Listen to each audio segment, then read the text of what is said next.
Magandang umaga po sa inyong lahat. Narito po tayo para sa ating ikatlong araw ng ating pagtitipon sa Liwasang Bonifacio para manawagan na ibaba ang presyo ng langis at ibaba ang VAT. Welcome po ang lahat na makiisa sa ating mga kababayan mula sa Batangas at umaasa po ako na diringgin ng ating gobyerno ang ating lumalakas na panawagan para ibaba ang presyo ng langis at ibaba ang VAT. Kaya dapat tayo ang mag-umpisa kung wala ibang mag-umpisa. Ulit ko, mabuhay tayo lahat. Presyo ng gasolina. Hindi na ako marunong magdugtong. Anyway, maraming salamat po. Magandang umagang muli. At binabati ko kayo sa katapangan at pagkamakabayang yung pinakikita nyo sa araw na ito. Salamat po.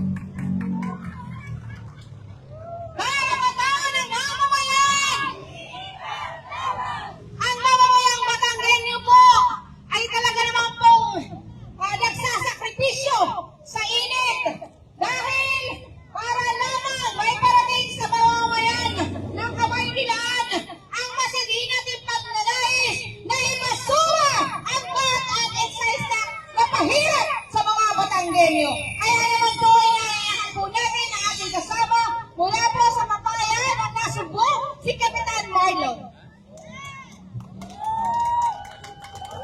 Karapatan ng mamamayan! Ipaglaban! Salamat po sa inyong napakainit at napakasigla na pagtanggap sa ating lahat. Napakaganda pong tingnan kung ganito palagi ang paglaban ng malawak na mamamayan. Hindi po kaya ng ating congressman na tunlabang sa loob ng plenaryo na ipaglalaban ang ating karapatan. Mas nanaisin at mas maganda at makikita at mararamdaman kung ang malawak na mamamayan ay pupunta sa lansangan upang ipagsigawan at ipasura ang mga laban na makakatulong para sa ating mga mamamayan. Salamat po kay Congressman. Isang napakabuting tao, isang napakahusay na lider sa unang distrito. Siya po ay nauna at tumayo para sa karapatan ng lahat ng mamamayan. Naniniwala po tayo na sa pamamagitan ng unang distrito ay matatawagan natin ang buong nasyonal na nivel ng pakikipaglaban para ipasura ang VAT na ito. Sa inyo pong lahat, alam natin at ramdam natin kung gaano kahirap ang nararanasan natin. Habang ang mga magnanakaw at ang mga tambuhalang politiko na nasa gobyerno ay nagpapakasasa sa buwis na ipinapataw ang ating mamamayan, tayo ngayon ay nagpapakahirap at nagpapainit dito sa lansangan para ipagsigawan ang ating karapatan na bandang huddulo ay sinatin ng may ginabang. Alam niyo mga kasama, ako po'y mangingista rin. Ramdam din natin ang hirap na natatanasan ng lahat ng ating mga hanay at sektor. Lahat ng toda, lahat ng samahan na narito ngayon, ng central group na narito ngayon, ramdam ang hirap at pasakit dahil sa taas ng langis. Alam niyo ho, ang ating mga kasama politiko na ngayon ay nakaupo sa gobyerno, pag pumunta sa gasolinahan, magpupultang ng tangke, walang kahirap dahil ang kanilang kukuhanin ay piyo galing sa buwis ng mamamayan. Alam niyo, kapag sila'y nagkagasolina, pultang ang mga tangke, pero magbabayad ay ang isang mahirap na mamamayan na kagaya natin.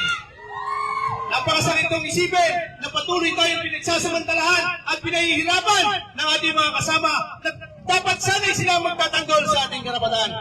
Kaya salamat po kay Congressman Leandro Ligar Calibiste sapagkat siya ang isa sa namuna para ipaglaban ang karapatan ng ating mga mamamayan. Sana po, wag po tayong susuko. Sana po, wag po tayong manghihina. Ang laban ay umpisa pa lamang. Tatapusin natin at sasamahan ng ating mahal na Congressman hanggang tayo po ay magtagumpay. Karapatan ng mamamayan! Ipaglaban! Maraming salamat po. Talaga naman nga pong masiglang magsanikla na sa init ng araw ang panawagan ng mga mayang Batanggenyo. All the regulation law! Ibasura! Karapatan ng mamamayan! Preso ng langis! Sahod!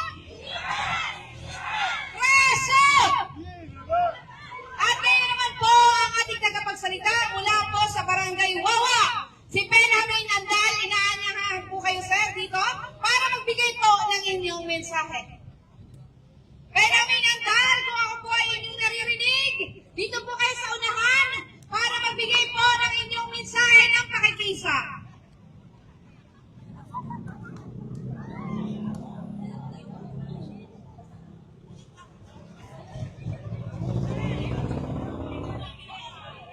Magandang tanghali po sa inyong lahat, sa ating lahat, sa lahat po ng mga nakikinig. Ako po ay isa lang maliit na mga isda na nag-iisa para sa ating alilantunin, sa ating pinaglalaban, para sa ating mga mahihirap. Ibaba ang langit, lahat ng petrolyo. Kami mga maliliit na mga isda ng Barangay Wawa na sa Batangas, ay nag-iisa para sa hangarin. Ibaba ang lahat ng tumataas. Sa pangyayari ko po, ang matataas, lalong tumataas. At ang mabababa, ay lalong bumababa. Hindi na kaya kamutin daw ang presyo, lahat ng bilihin. Kaya tayo mahihirap, ay lupo na. Maraming salamat po, Congressman Leandro Ligarda Lebeste, sa tulong po niya, mga kababayan. Tayong lahat ay naririto para iparating sa kanila ang ating hinanain, ang ating paghihirap, mga mangingisda, sektor ng mangingisda, sektor ng magsasaka, at sektor ng manggagawa. Lahat na po. Maraming salamat po. Maraming salamat po sa inyong mensahe ng pakikaisa. At ang ating pong panawagan, bawat alisin! Para matanggalin! Ulit po, bawat alisin! Para matanggalin! At ngayon naman po ay makakatulong na po tayo sa dulo ng ating programa para po lagumin ang ating programa mula po kaninang umaga at hanggang sa kasalukuyan. Tinatawagan po natin ang ating tagapagsalita na si Kagimo Hernandez.